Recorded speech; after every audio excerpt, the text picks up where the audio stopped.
Good morning, Ram Ram, नमस्कार, जय हिंद सभी प्यारे बच्चों को। कैसे हैं आप सभी? उम्मीद करता हूं अच्छे होंगे, स्वस्थ होंगे, बेहतर होंगे। मैं संदीप सिवाज स्वागत करता हूं आप सभी बच्चों का आपके अपने बेहतरीन और शानदार लर्निंग प्लेटफॉर्म रोजगार विद अंकित पर। जितने भी बच्चे आज के सेशन में लाइव जुड़ते जा रहे हैं, एक बार मेरे को फटाफट बता दीजिएगा ऑडियो वीडियो एकदम परफेक्ट है, क्लियर है, ओके है और सब कुछ एकदम ओके है मेरे बच्चों। तो जय हरियाणा, जय हरियाणवी नारे के साथ मां सरस्वती के आशीर्वाद से स्टार्ट करते हैं आज की अपनी क्लास, जहां हम पढ़ रहे थे अपने हरियाणा की प्रसिद्ध जिलों को। तो एक बार जितने भी बच्चे जुड़ते जा रहे हैं फटाफट अपना अपना हालचाल मेरे को बताते चलिएगा। बहुत बढ़िया, बहुत बढ़िया। रोहित, वीरेंद्र, अभिषेक, हर्षिल, गोलू, बाव्या, शिवानी, माया, शिवानी, रितु, दीपक, कोमल, पारुल, प्रीतम, अनिता, भव्या, सुनीता, रूबी, उमेश, निहित। चलेगा भाई, राम राम, नमस्कार, जुड़ते जाओ आप लोग और क्लास को आगे बढ़ाते हैं। हम जिले पढ़ रहे थे बच्चों और पढ़ते पढ़ते हम कहाँ तक आ चुके थे? सन्निहित सरोवर। सन्निहित सरोवर के बाद हमने ब्रह्म सरोवर को जो है वो पढ़ लिया था। ठीक है, ब्रह्म सरोवर को हमने पढ़ लिया था। ब्रह्म सरोवर के बाद आपको ध्यान रखना है नेक्स्ट ज्योतिसर सरोवर।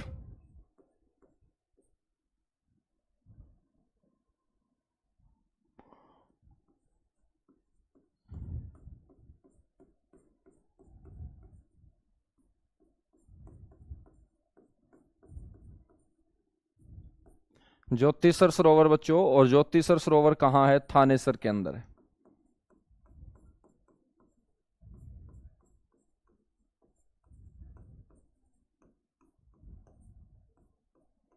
थानेसर, कुरुक्षेत्र। आपको ध्यान रखना है ज्योतिसर सरोवर की जो लंबाई और चौड़ाई है बच्चों, ये पेपर में पूछी जाती है, तो ध्यान रखेंगे। इसकी लंबाई जो है 1000 फीट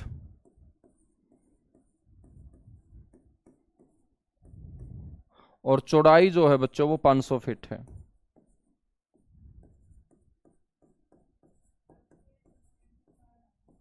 और चौड़ाई जो है ना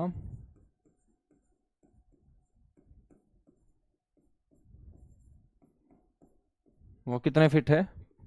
500 फीट है। ठीक है, इसके बाद नेक्स्ट आपको ध्यान रखना है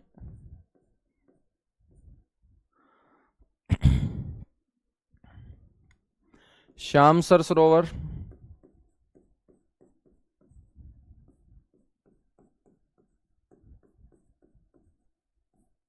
श्यामसर जो सरोवर है बच्चों, ये चरखी दादरी में है।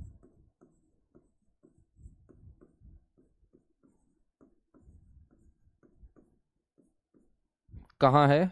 चरखी दादरी के अंदर है। और श्यामसर सरोवर वो जगह बताई जाती है जहां पर वनवास के दौरान पांडवों के द्वारा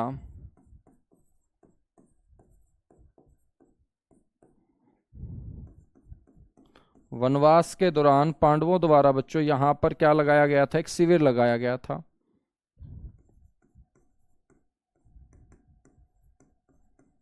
यहां क्या लगाया गया था? एक टेंट लगाया गया था, एक शिविर लगाया गया था, एक तंबू गाड़ा गया था। किसके द्वारा? पांडवों के द्वारा। जब वो बच्चों क्या काट रहे थे? वनवास और अज्ञातवास काट रहे थे, तब पांडव यहाँ आए थे और इस जगह को श्यामसर सरोवर के नाम से जाना जाता है, जो चरखी दादरी के अंदर है। ठीक है, इसके साथ आपको ध्यान रखना है ब्लूबर्ड झील। आपसे कोई पूछ ले कि ब्लूबर्ड झील कहाँ है, तो आप बोलेंगे हिसार में है। बच्चों, हिसार के अंदर ब्लूबर्ड झील जो है वो कौन से नेशनल हाईवे पे है? तो याद रखना है नेशनल हाईवे 9 के ऊपर स्थित है। और नेशनल हाईवे 9 के ऊपर जो ये ब्लूबर्ड झील है, इसको पर्यटन स्थल घोषित किया गया था 1996 के अंदर। पर्यटन स्थल क्या किया गया था? घोषित किया गया था 1996 के अंदर। यानी कि पर्यटकों के लिए बच्चों ये झील जो है ना वो खोल दी गई थी। और आजकल यहाँ पर पर्यटक आते हैं, हिसार में पढ़ने वाले जो लड़के लड़कियां हैं छुट्टी वाले दिन यहाँ पहुंच जाते हैं बच्चों। क्यों पहुंच जाते हैं?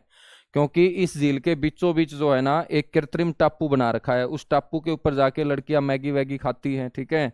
लड़के जो है वो मैगी वैगी तो खाते नहीं है, जो खाना चाहते हैं वो खाने देते नहीं है, पीना चाहते हैं पीने देते नहीं है। तो मेरे बच्चों वो लड़के वैसे ही सेल्फी लेके वहां से आ जाते हैं, ठीक है।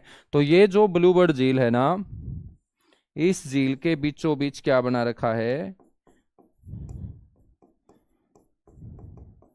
एक कृत्रिम टापू बना रखा है बच्चों।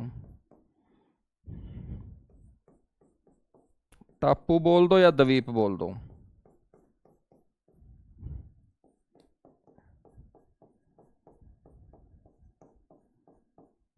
ठीक है, तो एक कृत्रिम टापू या द्वीप जो है वो इस झील के बीचों बीच बनाया गया है।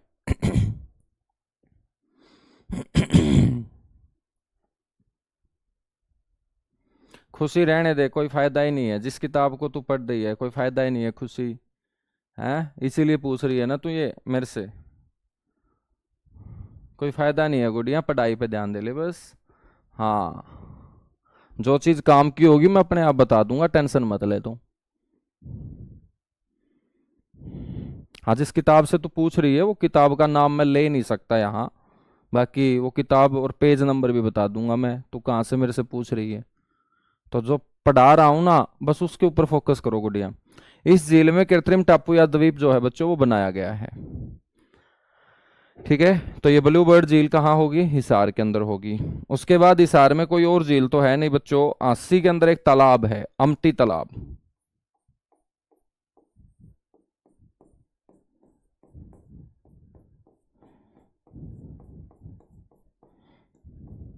अमटी तालाब जो है ये कहाँ है, हांसी के अंदर।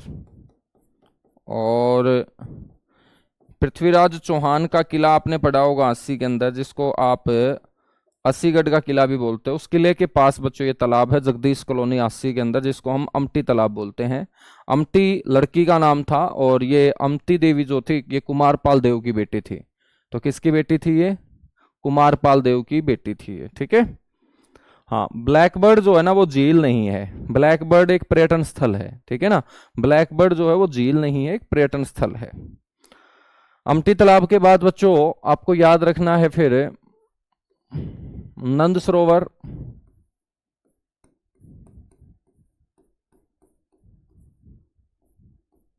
कौन सा सरोवर याद रखोगे, नंद सरोवर। और नंद सरोवर कहाँ है, रेवाड़ी के अंदर।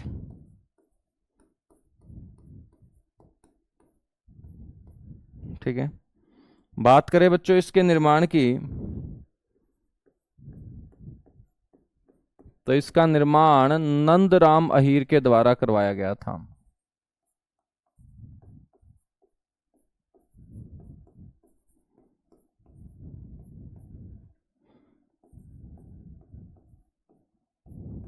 और बच्चों इसी सरोवर के किनारे विश्व की पहली गौशाला का उद्घाटन भी किया गया था, ध्यान रखेंगे, ठीक है।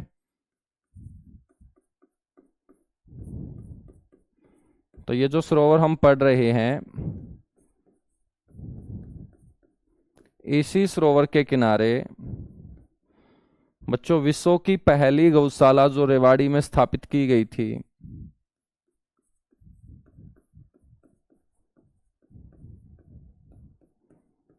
विश्व की पहली गौशाला का उद्घाटन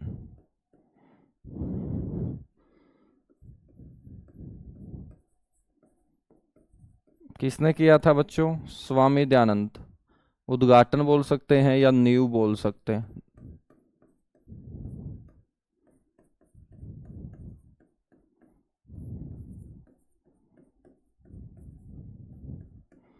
स्वामी दयानंद सरस्वती जी ने रखी थी।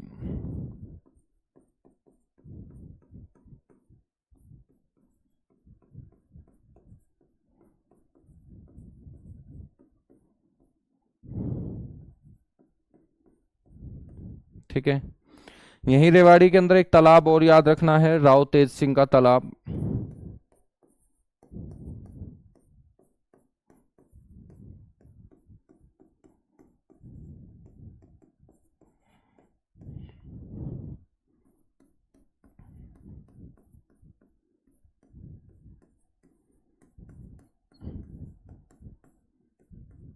राव तेज सिंह का तालाब बच्चों रेवाड़ी के अंदर है। रेवाड़ी के बाद आपको ध्यान रखना है, गुड़गांव के अंदर कुछ झीलें हैं बच्चों, उनके अंदर ध्यान रखेंगे भीमकुंड झील।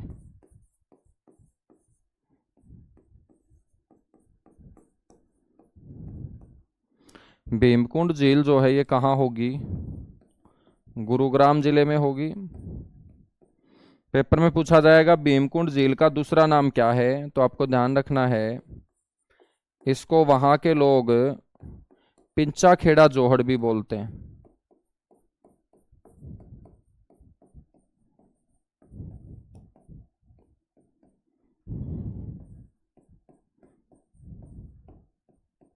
क्या बोलते हैं बच्चों? पिंचा खेड़ा जोहड़ भी इसे बोलते हैं। ठीक है, इसके बाद आपको ध्यान रखना है दमदमा झील।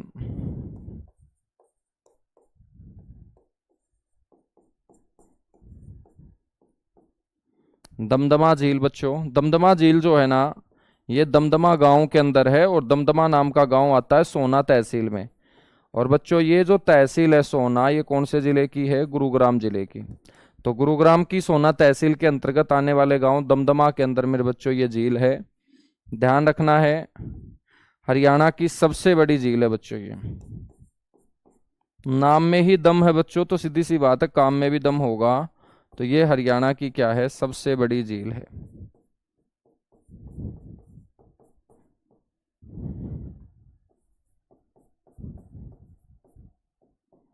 ठीक है, हरियाणा की सबसे बड़ी झील है और फैली हुई है लगभग कितने एकड़ में? तो ध्यान रखेंगे ये 3000 एकड़ के अंदर फैली हुई है। कितने एकड़ में फैली हुई है? 3000 एकड़ के अंदर ये फैली हुई है। ठीक है, यहां तक बातें क्लियर हुई? एक बार फटाफट कमेंट करके बताएंगे, उसके बाद मेरे बच्चों आगे बढ़ेंगे। सारे के सारे बच्चे एक बार कमेंट करके मेरे को बताएंगे यहां तक बातें क्लियर हुई आप लोगों के? कमेंट करके बताएंगे। रात को जो ग्रुप है, ग्रुप में मैं देखता रहता हूँ कुछ बच्चे जो हैं बहुत जल्दबाजी में हैं। पता नहीं इतनी जल्दबाजी किस बात की है भाई। तुम नौकरी लेने वाले बच्चे हो तो जल्दबाजी होनी नहीं चाहिए।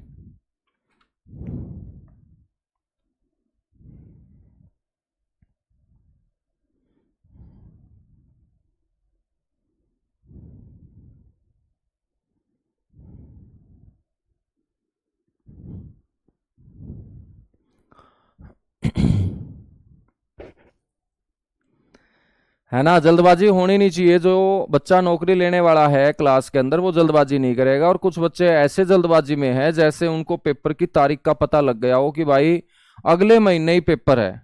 यदि अगले ही महीने पेपर है तो आपका उतावला होना जायज है। जब आपको पेपर की डेट का नहीं पता, महीने का नहीं पता, साल का भी नहीं पता है बच्चों, तो भी आप लोग उतावले हो रहे हो, तो आप लोग चुपचाप पढ़ते रहा करो। ठीक है, जो ग्रुप बना हुआ है ना वो डाउट क्लियर करने के लिए बना हुआ है। जो आपको पढ़ाया गया है आज, यदि उसमें से आपका कोई क्वेश्चन रह जाता है तो आप ग्रुप में पूछा करो। और बहुत सारे बच्चे पर्सनल मैसेज भी करते हैं, तो पर्सनल मैसेज मत किया करो, कोई रिप्लाई पर्सनल मैसेज का नहीं मिलता है। ठीक है, हाँ, क्योंकि बच्चों ऐसा नहीं है कि एक ही क्लास हम लेते हैं पूरे दिन में आपकी और उसके बाद फिर उस ग्रुप में ही बैठे रहते हैं हम आपका वेट करते कि भाई कब आएगा आपका मैसेज। ठीक है, तो पर्सनल मैसेज कोई बच्चा नहीं करेगा। जिसको भी जो पूछना है ना वो ग्रुप में पूछा करो तुम लोग। और जो भी पर्सनल मैसेज करेगा उसका रिप्लाई भी नहीं आएगा। ठीक है, हाँ, और मेरे हिसाब से डाउट बनते ही नहीं है, तो आप वहां पे अपना टाइम भी खराब मत किया करो यार। ऐसा नहीं है, बहुत सारे बच्चे जो है ग्रुप में आते भी नहीं है, क्योंकि जब सारी चीजें समझ में आ जाती हैं तो फिर ग्रुप में आना बनता भी नहीं है। ग्रुप में तब आया करो जब आपका कोई डाउट रह जाता हो। ठीक है,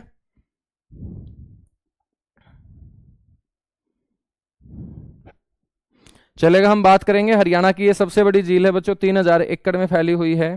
और हम बात करें इस झील को अच्छे तरीके से बनाने का जो काम किया था बच्चों, वो अंग्रेजों ने 1919 में किया था, याद रखेंगे।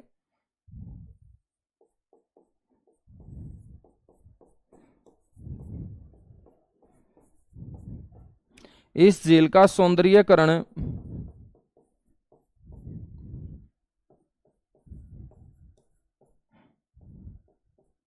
अंग्रेजों द्वारा बच्चों 1919 के अंदर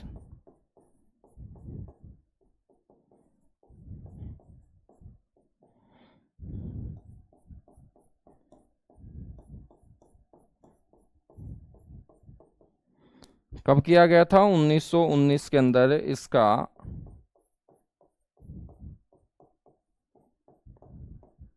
सौंदर्यीकरण किया गया था। ठीक है,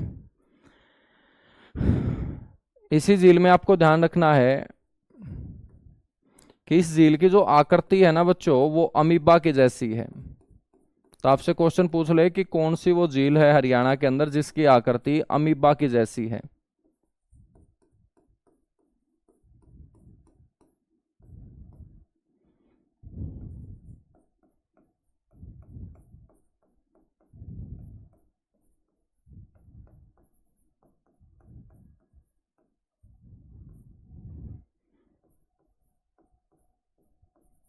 बच्चों 190 प्रकार की प्रजातियां आपको इस झील में देखने को मिलेंगी, तो ध्यान रखना है।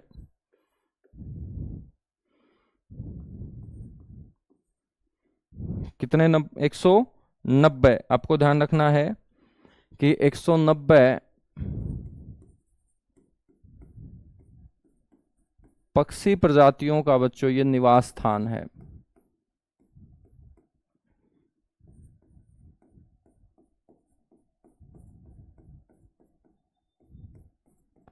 हरियाणा सरकार ने यहाँ पर एक वाटर पोलो स्पोर्ट्स सेंटर की भी बच्चों स्थापना की है, ताकि पर्यटकों का रुझान और ज्यादा बढ़े।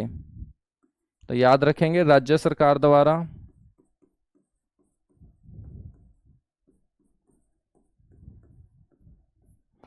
Water polo sports centre. Water polo में कितने खिलाड़ी होते हैं बच्चों? राज्य सरकार के द्वारा वाटर पोलो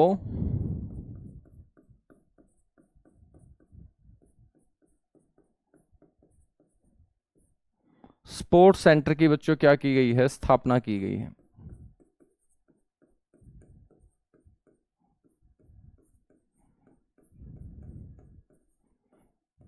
ठीक है, इसे हम बोलेंगे दमदमा झील। उसके बाद नेक्स्ट जो झील है वो है बच्चों बसई।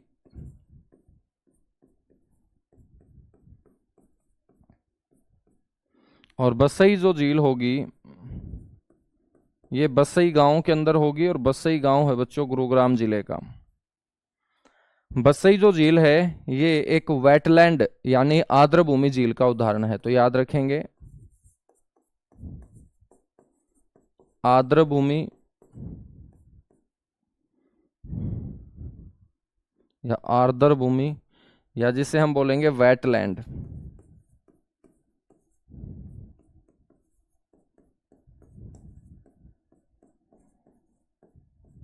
और हरियाणा के अंदर यदि मैं बात करूं कि टोटल नंबर ऑफ वेटलैंड कितने हैं, आर्द्र भूमियों की संख्या कितनी है, तो याद रखना है 1441 वेटलैंड है बच्चों हरियाणा के अंदर। ठीक है, उनमें बसई वेटलैंड भी एक वेटलैंड होगा।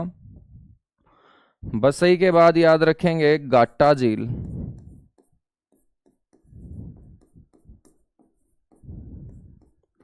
गाट्टा झील भी कहाँ होगी? गुरुग्राम में होगी। कहाँ होगी? गुरुग्राम के अंदर। गाट्टा झील के बाद याद रखेंगे यहां पर सोहना कुंड।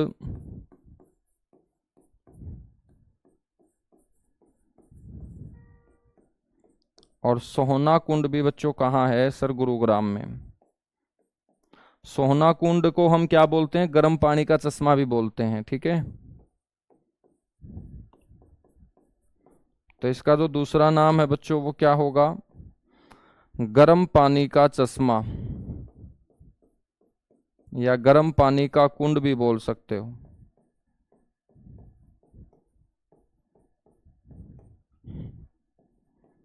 और इस कुंड का पानी गर्म क्यों रहता है? तो ध्यान रखना है,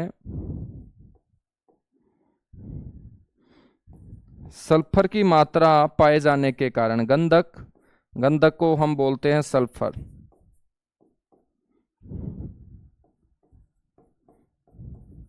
और गंधक और सल्फर की उपस्थिति के कारण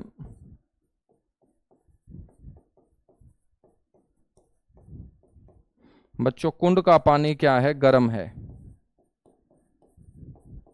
और कुंड का पानी गर्म होने के चलते चर्म रोगियों के स्नान के लिए बच्चों ये फेमस है। ठीक है, तो ये किसके लिए फेमस होगा? चर्म रोगियों के, जिनको स्किन की कोई बीमारी हो जाती है ना, तो वो बड़े चाव से यहाँ पर डुबकी लगा के आते हैं। तो चर्म रोगियों के स्नान हेतु प्रसिद्ध।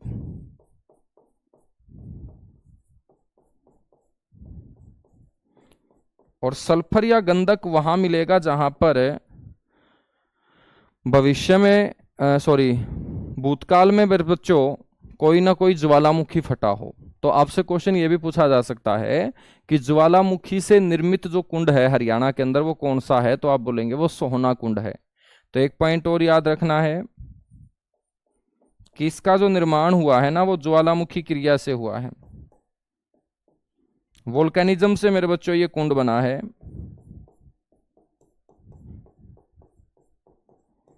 और वोल्केनिज्म प्रोसेस से बना है, तो यही कारण है कि इस कुंड के आसपास और कुंड की मिट्टी जो है उस मिट्टी के अंदर सल्फर की मात्रा बहुत ज्यादा है। और सल्फर या गंधक एक ऐसा पदार्थ है बच्चों जिसको पानी में छोड़ देंगे तो पानी के टेम्परेचर वो को बढ़ा देता है वो। ठीक है सर, हरियाणा की सबसे छोटी झील कौन सी है? मेरे भाई, छोटी झील नहीं पूछी जाती कभी भी। छोटी झील का मतलब सबसे छोटा जोड़ हमारे गांव में है, जमा छोटा सा है, तो छोटी थोड़ी पूछी जाएगी। कोई भी जोड़, कोई भी गड्ढा छोटा कैसे पूछा जाएगा? बड़ा तो हो सकता है। तुम लोगों ने मेरे हिसाब से रट्टे मारने शुरू कर दिए हैं कि यार बड़ा बता दिया तो छोटा भी होगा, है ना, चौड़ा बता दिया तो बीड़ा भी होगा, है बच्चों। आर्द्र भूमि का मतलब होता है वेटलैंड। वेटलैंड का मतलब क्या होता है? जो सेम वाली जगह होती है, ठीक है, उनको हम वेटलैंड बोलते हैं, जिनको हम रामसर साइट भी बोल सकते हैं, रामसर स्थल। वो अंतर्राष्ट्रीय स्तर पे है। अंतर्राष्ट्रीय स्तर पे जो बड़ी बड़ी वेटलैंड है उनको हम रामसर स्थलों की सूची में शामिल करते हैं। और अपने हरियाणा की जो वेटलैंड होगी बच्चों वो दो ही होंगे। अब एक बोल रहा है सर ब्लू बर्ड जो है ना वो छोटी है। भाई ब्लू बर्ड छोटी नहीं है, ब्लू बर्ड बहुत बड़ा जोड़ है। ठीक है, हाँ, कभी तुम हिसार आओगे तब तुम्हें दिखा के लेके आऊंगा मैं ब्लू बर्ड कि कितना बड़ा जोड़ है ब्लू बर्ड।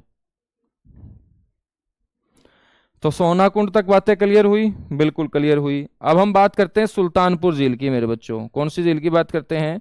सुल्तानपुर झील की हम बात करते हैं।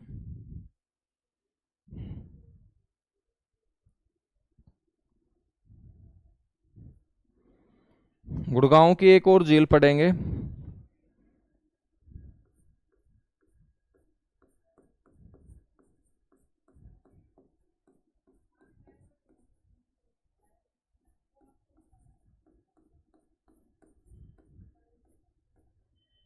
सुल्तानपुर झील मेरे बच्चों, सुल्तानपुर झील जो है ना ये फर्रुखनगर तहसील में आने वाले 3 गांव की जमीन के ऊपर बनी हुई है, जिसमें चंदू गांव एक है, साडराना एक है और सुल्तानपुर एक है। तो 3 गांव की जमीन के ऊपर फर्रुखनगर तहसील के अंतर्गत जो ये 3 गांव आते हैं यहां पर आपकी ये झील बनी हुई है।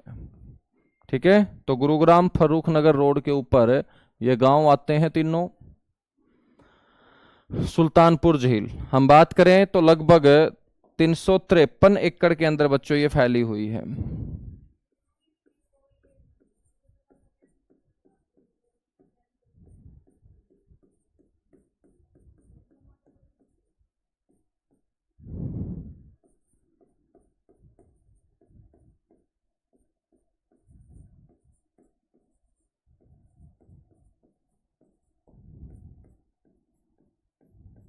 तो इसका विस्तार लगभग कितने एकड़ में है? 353 एकड़ के अंदर है बच्चों। सुल्तानपुर झील जो है ना,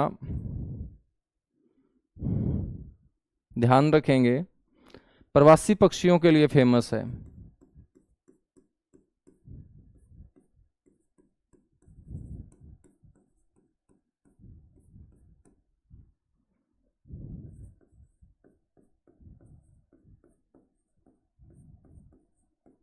प्रवासी पक्षियों के लिए क्या है? ये प्रसिद्ध है। ठीक है, और उन प्रवासी पक्षियों में हम बात करें तो साइबेरियन और लद्दाख। लद्दाख अपने भारत का इलाका और साइबेरिया बच्चों रूस देश का वो हिस्सा जो एशिया महाद्वीप में आता है। तो लद्दाख व साइबेरिया का एक पक्षी है बच्चों, बारेडीह गूंज।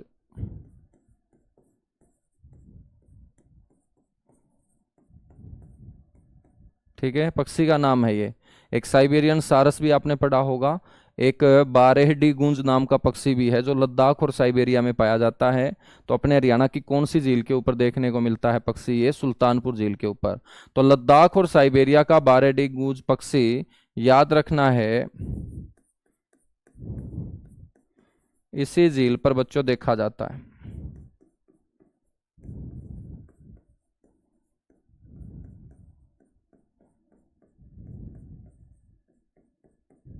ठीक है, ध्यान रखना है पक्षियों का संवर्ग स्थान है बच्चों सुल्तानपुर झील।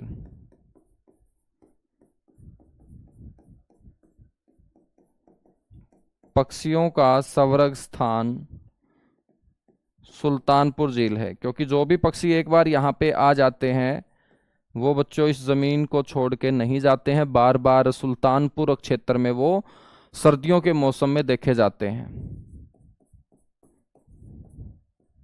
ठीक है, अब देखिएगा पक्षी यहाँ पर आते हैं और वो विदेशी पक्षी आते हैं, तो गुड़गांव के आसपास के लोग जो हैं हर साल इन पक्षियों की खूबसूरती को निहारने के लिए इस झील के ऊपर जाते हैं।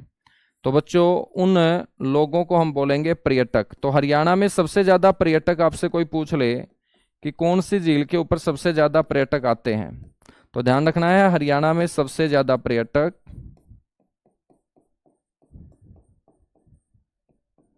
इसी झील के ऊपर बच्चों आते हैं।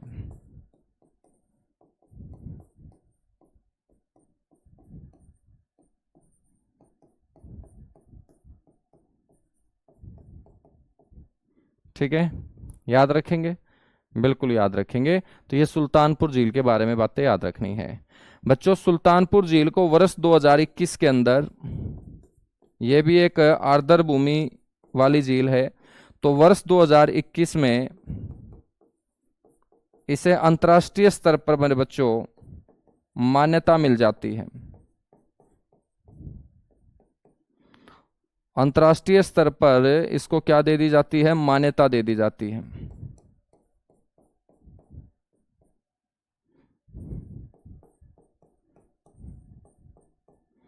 ठीक है, अंतर्राष्ट्रीय स्तर पे मान्यता मिलने का मतलब है इसको रामसर स्थलों की सूची में शामिल कर लिया गया बच्चों।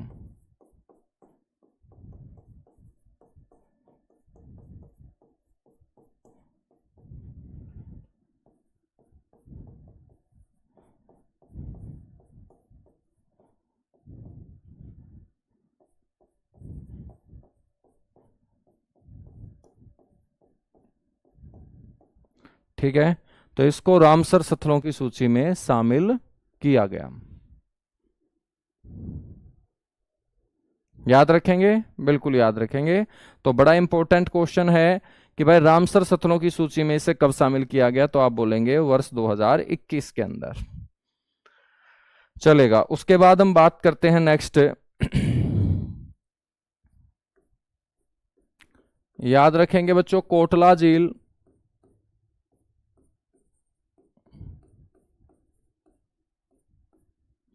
कोटला झील जो है ना ये कहाँ है? ये नू के अंदर है। ठीक है, कोटला झील के बाद नेक्स्ट आपको ध्यान रखना है उजीना या सांगेल झील।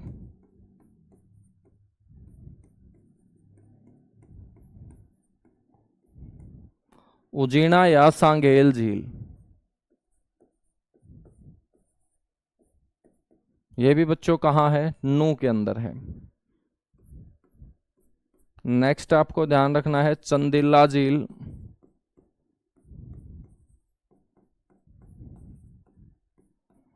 बच्चों ये भी कहाँ है? सर नू के अंदर है। नेक्स्ट आपको ध्यान रखना है खलीलपुर झील,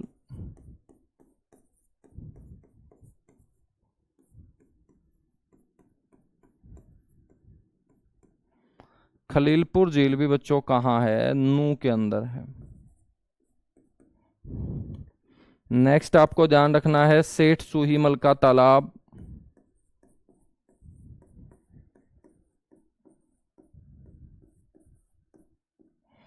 सेठ सूहीमल का तालाब बच्चों ये भी कहाँ है सर? ये भी नू के अंदर है। नेक्स्ट आपको ध्यान रखना है बच्चों डबचिक झील।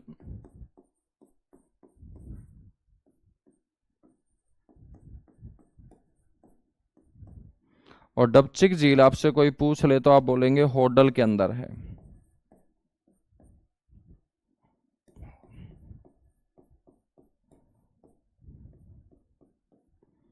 होडल पलवल के अंदर है, ठीक है। आपसे पूछ ले सती रमनी का तालाब।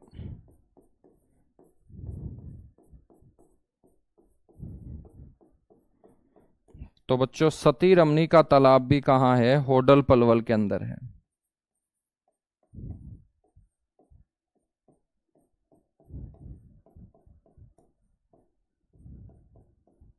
ठीक है, तो सती रमनी का तालाब कहाँ है? होडल पलवल के अंदर है। उसके बाद हम बात करें बच्चों दोज झील। नाम ही याद रखने हैं। दोज झील जो है ये कहाँ है सर? दोज झील जो है ये फरीदाबाद में है।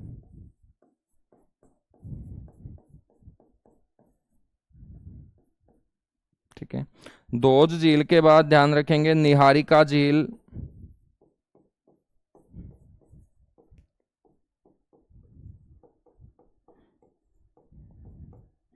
बच्चों निहारिका झील भी फरीदाबाद में है।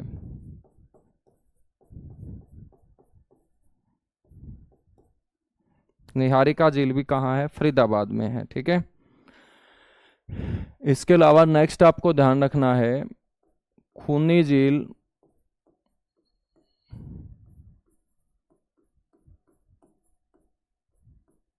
खूनी झील भी बच्चों अरावली पहाड़ियों के अंदर फरीदाबाद में स्थित है। क्योंकि बहुत सारे दिल्ली के अमीर घरों के लड़कों की इस झील में बच्चों डूबने से मृत्यु हुई।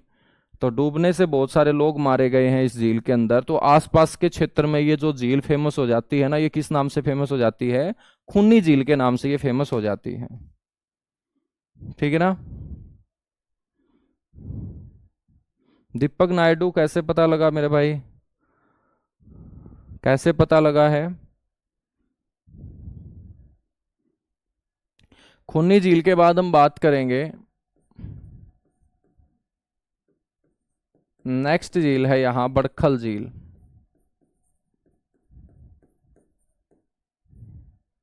बच्चों बड़खल झील कहाँ है? ये बड़खल गांव के अंदर है। और बड़खल गांव है फरीदाबाद के अंदर। ठीक है, हम बात करें ये बड़खल जो झील है ये अरावली की दो छोटी छोटी पहाड़ियों को काटकर बनाई गई थी बच्चों।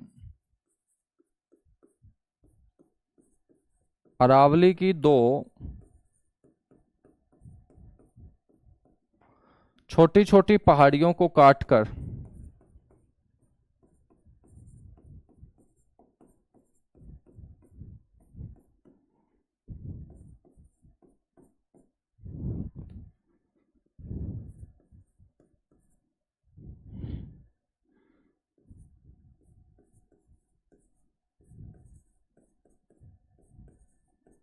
बच्चों इस झील का निर्माण 1947 में किया गया था। कब बनाई गई थी ये झील? 1947 के अंदर। ठीक है ना। हम बात करें तो इस झील को बनाए जाने के पीछे उद्देश्य क्या था?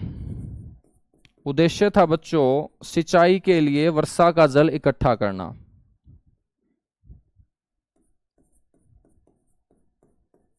तो इसको बनाए जाने का उद्देश्य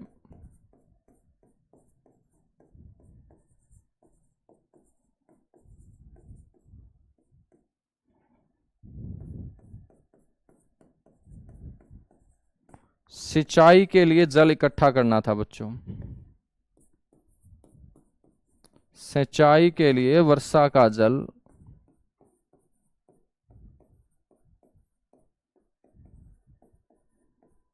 इकट्ठा करना था। ठीक है, तो ये पर्यटकों के लिए नहीं बनाई गई थी।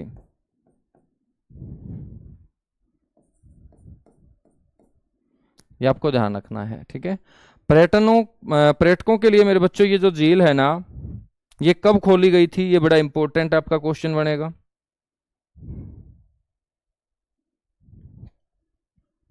ठीक है, और हम बात करें तो इसको पर्यटन स्थल जो घोषित किया गया था वो कब घोषित किया गया था?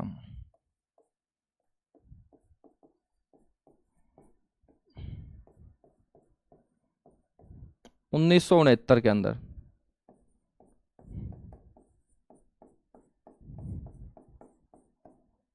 ठीक है बच्चों, बात करें तो बसंत ऋतु के अंदर यहाँ पर एक शो भी होता है, उससे बोलते हैं फ्लावर शो। तो याद रखेंगे, बसंत ऋतु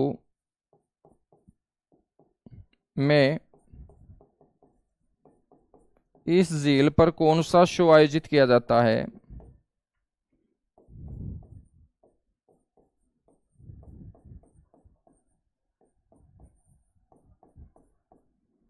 फ्लावर शो आयोजित किया जाता है बच्चों।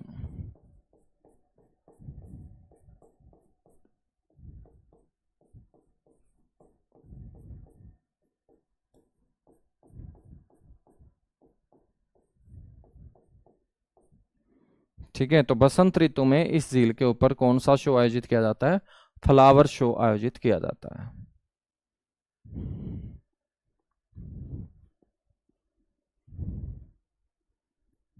याद रखेंगे इतनी सी बातें बड़खल झील के बारे में।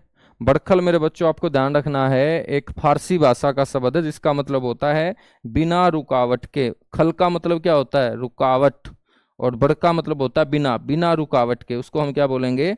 बड़खल बोलेंगे। ठीक है ना? बिल्कुल गुरुजी, ये 206 एकड़ में फैली हुई है।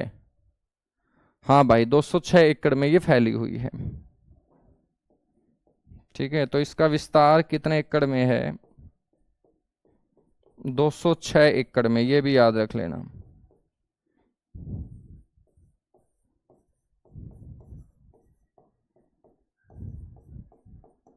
इसका विस्तार कितने एकड़ में है? 206 एकड़ में। ठीक है, बड़खल झील के बाद हम बात करेंगे सूरजकुंड झील। और बड़खल झील के पास एक वन्य जीव अभ्यारण्य भी है जो दिल्ली का असोला भट्टी वन्य जीव अभ्यारण्य है। ठीक है, तो आपको यह भी ध्यान रखना है कि बड़खल झील के साथ एक और क्वेश्चन यहां पे ध्यान रख लेना।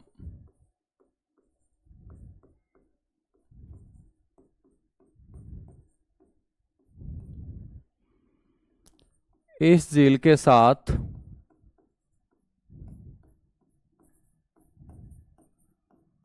दिल्ली के असोला भट्टी वन्यजीव अभ्यारण्य की सीमा लगती है बच्चों।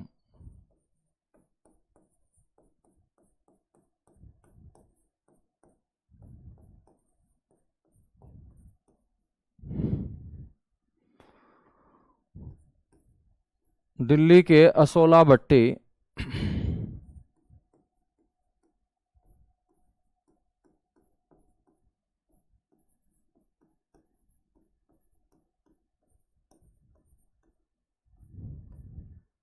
अभ्यारण्य की क्या लगती है? सीमा लगती है।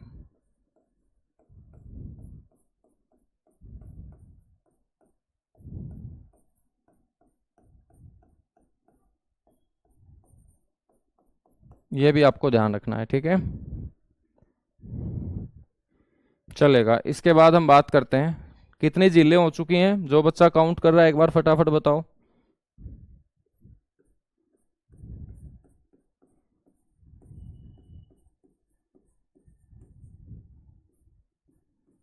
सूरजकुंड झील बच्चों,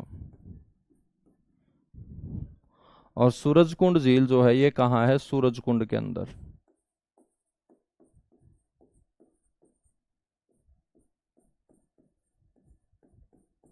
सूरजकुंड झील कहाँ होगी? सूरजकुंड फरीदाबाद में होगी। ठीक है, सूरजकुंड झील का जो निर्माण है बच्चों वो 10वीं सदी के अंदर करवाया गया था।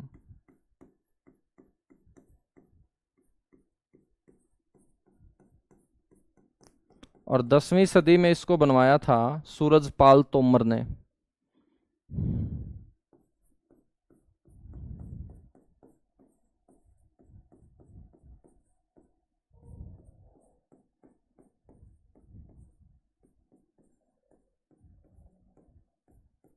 ठीक है, तो सूरजपाल तोमर के द्वारा 10वीं सदी के अंदर मेरे बच्चों इसका निर्माण करवाया गया था। ठीक है,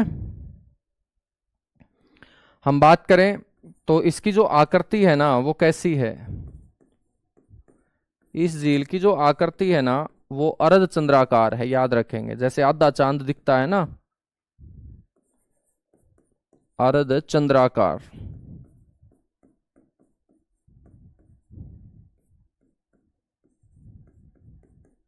और बच्चों हम बात करें तो सूरजकुंड झील को हम मयूर झील भी बोलते हैं, तो इसका दूसरा नाम भी याद रखेंगे, मयूर झील।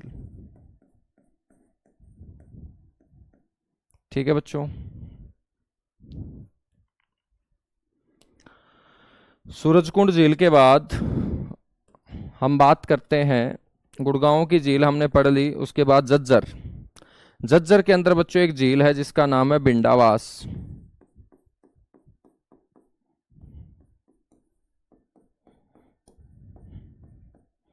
और बिंडावास झील बिंडावास गांव के अंदर है, और गांव बिंडावास बच्चों झज्जर जिले का गांव है। ठीक है, मैंने आपको बताया था कि हरियाणा के अंदर जो टोटल नंबर ऑफ वेटलैंड है ना वो 1441 हैं।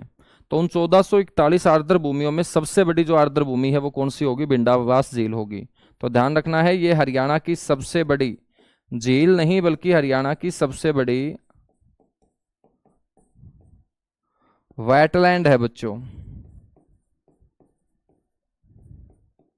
या आर्द्र भूमि है।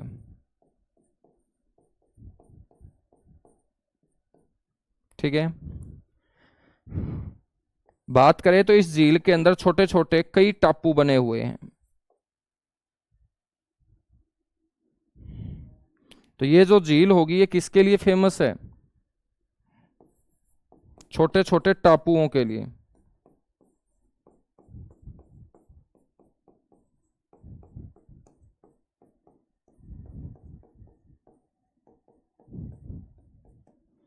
और इन टापुओं को आइलैंड भी बोल सकते हैं, द्वीप भी बोल सकते हैं।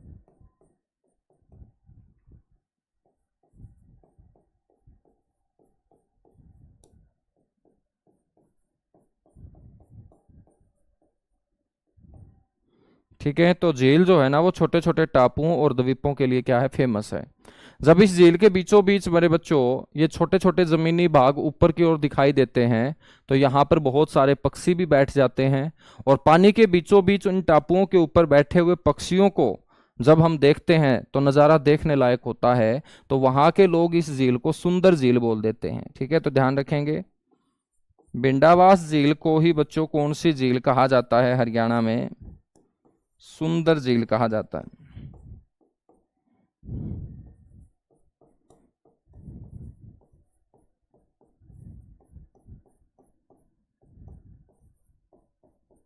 इसे कौन सी झील कहा जाता है, सुंदर झील भी कहा जाता है। ठीक है, बिंडावास झील हम बात करें तो ये पक्षियों की 250 प्रकार की प्रजातियों के लिए फेमस है।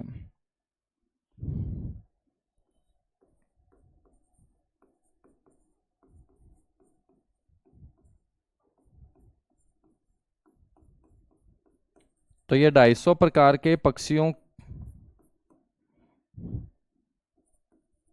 की प्रजाति के लिए बच्चों क्या है, फेमस है।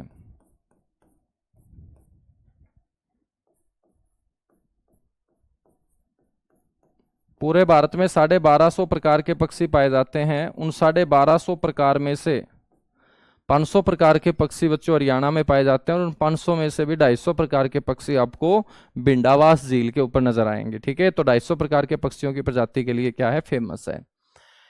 मेरे बच्चों हम बात करें तो ये जो झील है ना, इस झील के अंदर नाइट स्टे की सुविधा भी उपलब्ध है। तो ध्यान रखना है, इस झील में नाइट स्टे यानी कि या रात्रि ठहराव। भाई आप गए हो इस झील को देखने के लिए अपने दोस्तों के साथ और अंधेरा हो जाता है तो आपके रुकने का यहाँ इंतजाम होगा, ठीक है। तो ध्यान रखेंगे इस झील में नाइट स्टे रात्रि ठहराव की सुविधा बच्चों क्या है, उपलब्ध है।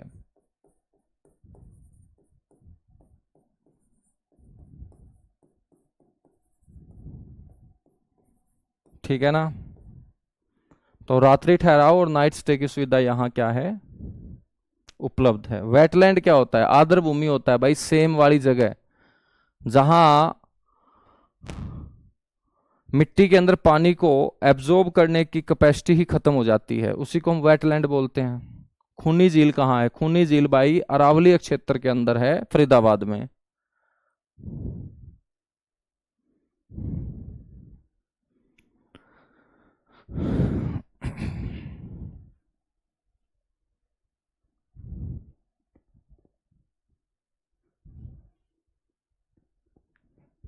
बातें हुई क्लियर, हुई क्लियर सर। चलिएगा हम बात करते हैं बच्चों, वर्ष 2021 के अंदर भी इसे रामसर स्थल की सूची में शामिल कर लिया गया था।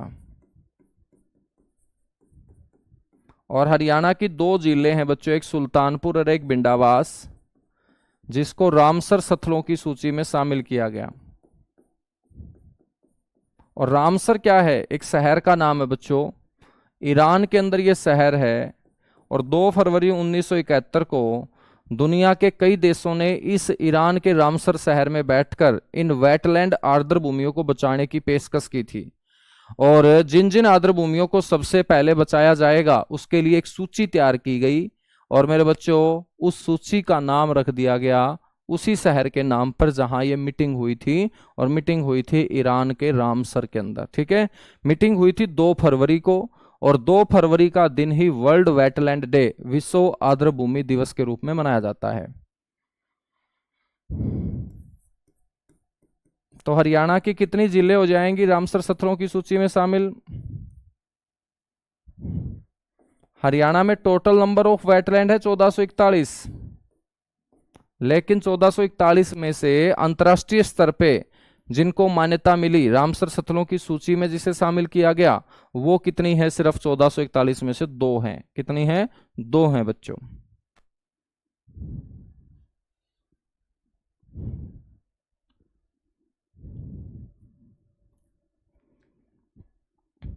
बच्चों हम बात करें तो ये झील जो है ना, ये काफी चर्चा में रहती है, भिंडावास झील।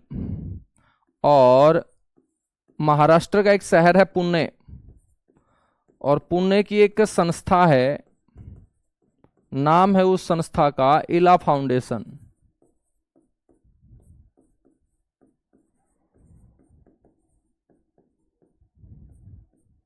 ठीक है। और पुणे की जो ये संस्था है इला फाउंडेशन, इसके द्वारा भिंडावास झील के ऊपर बच्चों एक किताब लिखी गई है।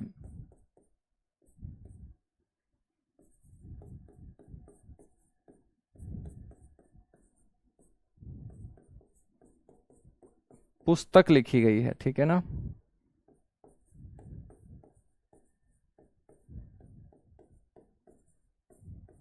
तो ये ध्यान रखेंगे, पुणे की इला फाउंडेशन ने इस झील के ऊपर क्या लिखी है, एक पुस्तक भी लिखी है। यहां तक बातें क्लियर हुई। तो झज्जर में सिर्फ एक झील आपको ध्यान रखनी है। या कई बार पूछ लेता है खापड़वास, तो खापड़वास भी याद रख लेना भाई। और जो प्रतापगढ़ पूछ रहा था ना, तो प्रतापगढ़ फार्म है, वो झील नहीं है। खापड़वास जो झील होगी ये खापड़वास गांव के अंदर होगी।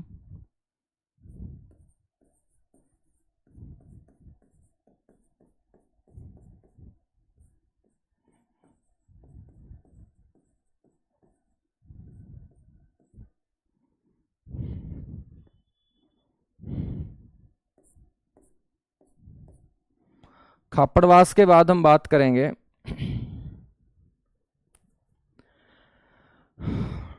रोहतक के अंदर। हमने झील पढ़ ली, बिल्कुल पढ़ ली।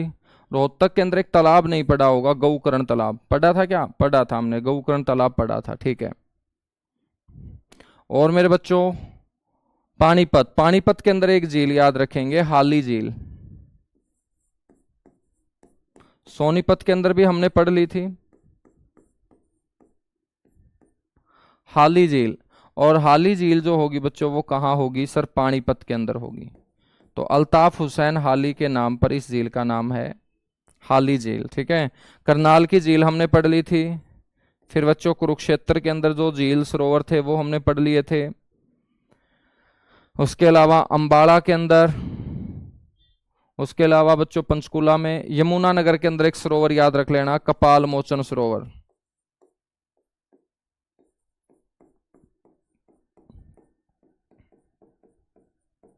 और कपाल मोचन सरोवर कहाँ है? बिलासपुर के अंदर। बिलासपुर कहाँ बच्चों? गुरुजी यमुनानगर के अंदर। तो हरियाणा की सारी झीलें बच्चों आप लोगों को मैं पढ़ा चुका हूं, ये ध्यान रखना है। और ये टॉपिक होता है अपना कंप्लीट। ठीक है।